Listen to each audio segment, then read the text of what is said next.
Señores, estamos de vuelta con Sábado al Día, espacio de la Conexión X en este momento. Habíamos promovido en nuestras redes sociales una visita muy especial en el día de hoy, un joven bien inquieto, con unos planteamientos, una perspectiva de la política bien llamativa. Es politólogo de profesión, ¿verdad? No como nosotros, que aquí en este país somos todos políticos y politólogos y politiqueros. Él es politólogo y además integrado, ¿verdad?, a los trabajos de una plataforma política. Y bueno, es un placer tener por aquí a Jesús Rodríguez. Muchas gracias, en verdad para mí un placer estar aquí hoy, gracias por la invitación y bueno, todas las personas que nos ven. Tú hablabas muchos temas de interés, tenemos a Venezuela, tenemos ese despliegue militar que se ha hecho, que más que combatir las drogas parece que es una ofensiva que busca poder intimidar al gobierno venezolano para una posible salida. Vemos también cómo Estados Unidos, hay dos noticias muy importantes. Primero, una corte de apelación declara no favorable los aranceles impuestos por Trump, diciendo que se extralimitó de sus funciones, pero también vemos como en el caso de Palestina... Pero se lavó la mano como Pilato esa corte, porque dice, no lo reconocemos, pero lo vamos a dejar así. Sí. Prácticamente. Trump tiene que agotar un proceso de enviarlo a la Suprema Corte de Justicia. Por eso es que le dan esa brecha, debido a que como él se extralimita, la Corte lo que dice es función del Congreso poner esos aranceles. El presidente, cuando se hace la ley en 1977, el Congreso lo que quería era justamente hacer que no dependiera de una sola persona colocar esas tasas arancelarias tan altas, como vimos, que él iba a diestra y siniestra, te coloca un 20, te coloca un 30, bueno, 100%. Ayer Putin se refirió a la condición con China y dice que son discriminatorios estos aranceles en el caso de China. Dime una cosa, se ha hablado mucho, para seguir en esa misma línea, ya que empezaste por ahí, se ha hablado mucho de que Trump es un tipo impredecible. ¿Tú lo ves así como politólogo? ¿Has estudiado el fenómeno Trump? Y con el caso de Venezuela, ¿realmente esto obedece a ese patrón de comportamiento de gobierno que él ha tenido? ¿Qué tú describes del personaje Donald Trump? Sí, mira, a Trump lo tenemos que analizar como empresario. Es lo que siempre ha sido. Se creó en una familia de empresarios, ha ido muy bien en los negocios. Sin embargo, se involucra en la política.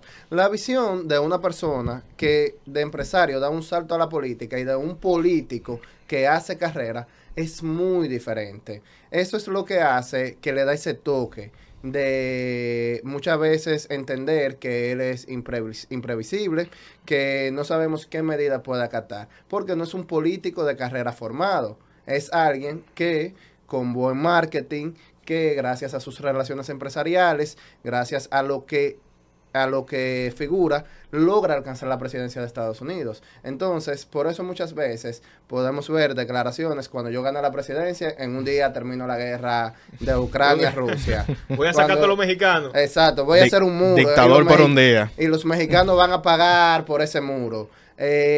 Los chinos van a tener que retroceder porque Estados Unidos, recuerden que era quienes apostaban al globalismo. Sí. ¿Qué sucede? Cuando China se convierte en la gran zona franca mundial, que no es que ellos producen productos de mala calidad. Los chinos te producen en lo que tú tienes para pagarle.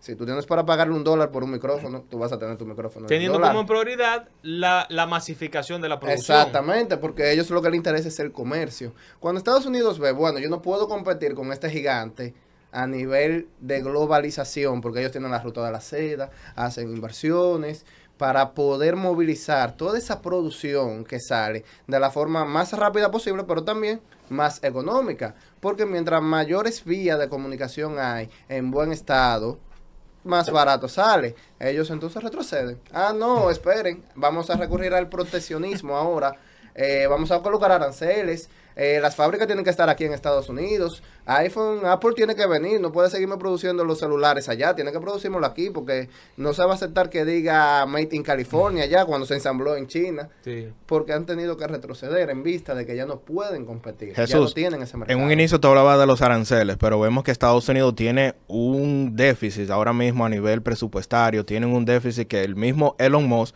trató de sobrellevar todo esto con Doge. ¿Cómo tú ves el trabajo que está llevando Elon Musk en conjunto con el mismo Donald Trump? Porque son dos empresarios Estamos hablando de dos personas que son muy divorciadas de lo que es la política, pero Donald Trump ya en su segundo periodo, ¿cómo tú ves ese trabajo que han tenido Yo no ambos? diría en conjunto, sino en aversión, porque el homo salió botando chispas de ahí, No, de, pero de ese gabinete. Eso No fue algo, duró eso ni fue 100 algo días, más. Sí. lamentablemente. Pero vamos a entender algo. Cuando tú tienes el poder de imprimir dinero a diestra y siniestra, porque tú obligas a que pagos internacionales se realicen con tu moneda, con el dólar, como ellos hicieron el acuerdo con Arabia, en el que el petróleo, ¿con qué moneda se tiene que comprar? Con dólar dólar. estadounidense. ¿Y qué ellos hacían? Imprimían a diestra y siniestra. Ah, un país quiere dolarizar su economía. Mejor para mí, puedo imprimir más dólares. Ah, el petróleo hay que comprarlo con dólares. Mejor para mí. ¿Qué pasa? Ellos han acumulado una deuda mucho más grande que su propio Producto Interno Bruto. Y eso va generando problemas, pero también el déficit que se acumula por cosas que tú tienes que financiar. Hay gastos corrientes en el Estado y a veces suelen ser muy altos. Estados Unidos, por ejemplo, cuando da ayudas a otros países, a Ucrania, que manda 100, 200, 500 millones de dólares, que manda equipamiento militar, ¿de dónde sale ese dinero? Sale de los contribuyentes. Pero ¿qué sucede? Ante necesidades que son infinitas y recursos que son limitados, eso me hace un hoyo más grande cada vez. Y se va notando y me sube la inflación. Adam Smith, la teoría de las infinitas necesidades, ¿no es? Claro, porque el pueblo siempre necesita Sí. cosas, te va a demandar. Y tú tienes que incurrir en un gasto corriente. Pero si tú no generas de donde tú sacas y no entras, algún día se va a acabar. Entonces, en concreto, ¿tú no ves posibilidad de una intervención en territorio venezolano por parte de Estados Unidos? Tú decías algo muy importante anteriormente, y es que Maduro motiva a sus tropas. ¿Y quiénes ganan la guerra? No la gana el que mejor armamento tenga, porque si no Estados Unidos lo hubiese ganado a Vietnam. Así es. La guerra no la gana el que tiene un avión B-2 volando por los cielos, la gana el que motiva de corazón, el que hace que la moral de ese ejército se mantenga en alto. Eso es crucial. Tú desmoralizas el ejército, ya tú ganaste la guerra. Si tú logras hacer eso, ¿qué sucede? En Venezuela el ejército no se va a sentir desmoralizado, porque tiene sus líderes, que son los primeros militares, vienen, entienden ese contexto y saben cómo guiarlo. Cuando tú ves, por ejemplo, a Chávez en el pasado, era un militar, entendía el contexto. Pero cuando tú ves a quienes ellos citan, Miranda, Bolívar, son militares, ellos entienden la estrategia. En Venezuela el poder siempre ha pasado por los cuarteles militares. Interesantísimo lo que dices. Sí, siempre ha pasado por los cuarteles Pero hay otro militares. componente en este tablero que se está jugando que también tiene una relación con la milicia, si se quiere, aunque con el aspecto de inteligencia. Vladimir Putin, hoy presidente de Rusia, ¿qué rol está jugando en lo que está pasando actualmente?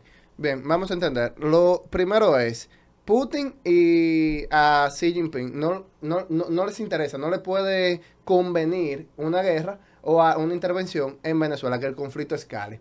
¿Por qué razón? Petróleo. ¿Qué tiene Venezuela? Petróleo, tiene minerales, tiene tierras raras, tiene oro. ¿Y qué necesita China para su producción? Esas tierras raras. Esas tierras raras que son mal llamadas porque son minerales estratégicos para el desarrollo de las industrias, porque de ahí es que se producen los chips. Y los chips los necesitan los celulares, los necesitan actualmente los televisores, lo necesita todo lo que es un aparato tecnológico hoy en día. Claro. Allá hay coltán. Entonces, ¿qué sucede? A un país que es una potencia, igual que tú, que lo que le interesa es el comercio, porque está interesado en hacer dinero, y otro estado que también a futuro se puede beneficiar de los minerales, de los recursos que tú tienes, obviamente va a interceder para que ese conflicto no escale. Por eso yo te decía al inicio, ellos lo que están tratando con ese despliegue militar no es de combatir las drogas, es de exhibirle tal vez un poderío militar a los venezolanos tratando de desmoralizarlos, pero no se va a poder porque ya son años en lo mismo. La fuerza militar venezolana, como dije, son 5 millones que tiene Nicolás Maduro, pero no se van a sentir Entonces se tan cae, mal. ¿verdad?, la teoría de la No. traición, de que Putin Putin. vendió a Maduro en la cumbre de Alaska. No, Putin fue el gran ganador, ahí no se vendió a nadie ni se llegó a acuerdo. Si tú ves, Putin salió sonriente de esa ahí. persona que fue declarada por la Corte Internacional de Justicia como un criminal de guerra, es la misma a la que Trump recibe en aplausos. Y con 48.000 sanciones por parte de Estados Unidos. Y a Es la que viaja, la que ellos le quitan incluso el sistema SWIFT para que no pueda hacer las transacciones Sí. internacionales. ¿Qué pasa? Vemos a un Donald Trump aplaudiéndolo, muy amable, y donde se creía que él iba a resolver los temas que en su campaña propuso como la solución a esa guerra, Putin es quien sale incluso y habla de primero y dice la próxima cumbre allá en Moscú. O sea, no hubo una negociación, él no vendió, no le conviene tampoco, no lo va a hacer. Eso no está en la política exterior rusa, ellos no se manejan así. Jesús, hablando un poco del plano nacional, ¿cómo tú ves el desempeño que está teniendo el PRM actualmente y de cara ya a unas elecciones en el 2028 que tenemos varios candidatos del PRM ya con ese anuncio del presidente Luis Abinader de que no continúe en las filas o no va a continuar siendo presidente de la República Dominicana o optando por una candidatura presidencial? ¿Cuáles tú ves esas figuras y cómo ves el desempeño que ha tenido el PRM en estos 5 años? Mira, decía un profesor en las aulas de clases, Jesús, hay un lugar para cada cosa y una cosa para cada lugar. Entonces, vemos cómo hay un proceso proselitista por la presidencia que se ha iniciado desde el 2024. Decía Hipólito, él tal vez cometió un error el presidente al decir que no iba inmediatamente a reunirse con los candidatos con los precandidatos O a la aspirantes presidencia. en este caso. Sí, porque eso creaba una carrera inmediata. Yo te estoy dando el camino libre. Y hace que tú te desenfoques de cosas que debes de atender en tus instituciones, de cosas que te demanda el pueblo, de cosas que tú tienes que seguir haciendo para poder llegar fortalecido a un proceso electoral. Todo se comenzaron a centrar en esa carrera presidencial. Tuvimos que ver que el presidente emite un tuit en el que dice soy un presidente democrático y era haciendo un llamado de atención. Miren, ya como que se están excediendo. No cojan de pendejo.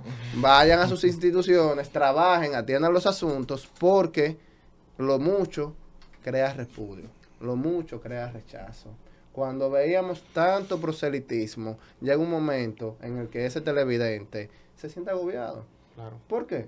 Tiene 4 años viéndote en campaña, oyendo tus discursos. ¿Qué tú vas a dejar para el proceso electoral? ¿Peligra la permanencia del PRD brevemente ya para el 28 del PRM?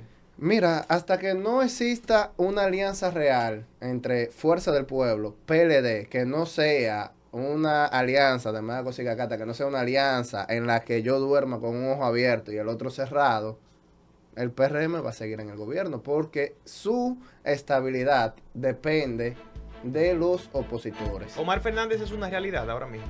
¿O es simplemente una gran estrategia mediática? Omar Fernández ha demostrado tener carisma político. Por eso hoy ostenta la senaduría. Nadie puede negar el trabajo político que esa persona ha realizado. Tal vez se entiende que por ser hijo del presidente, pero estamos hablando de alguien que inicia como diputado y que luego gana la senaduría. O sea, hay un carisma político que tú tienes que tener. A veces nosotros entendemos como ciudadanos que la política la gana el que tiene más dinero, y no necesariamente es así. Claro. Si no, Jacinto Peinado hubiese sido presidente. O Gonzalo estuviera gobernando. O Gonzalo hubiese estado gobernando hoy en día. La política la gana quien tiene carrera. La política la gana quien se dedica. Esos son los que ganan los puestos. Jesús, muchísimas gracias por acompañarnos. Qué De pena nada. que no tuvimos más tiempo, pero sin duda esta visita esperemos que se pueda repetir. José Miguel, hermano, gracias también por acompañarnos. Y a ustedes también, mil gracias por la sintonía. Hasta el próximo sábado. Como dijo José Miguel al principio, cójalo con calma. Cójalo la con cosa está calma. caliente, disfrute su fin de semana. Café y paz. Claro.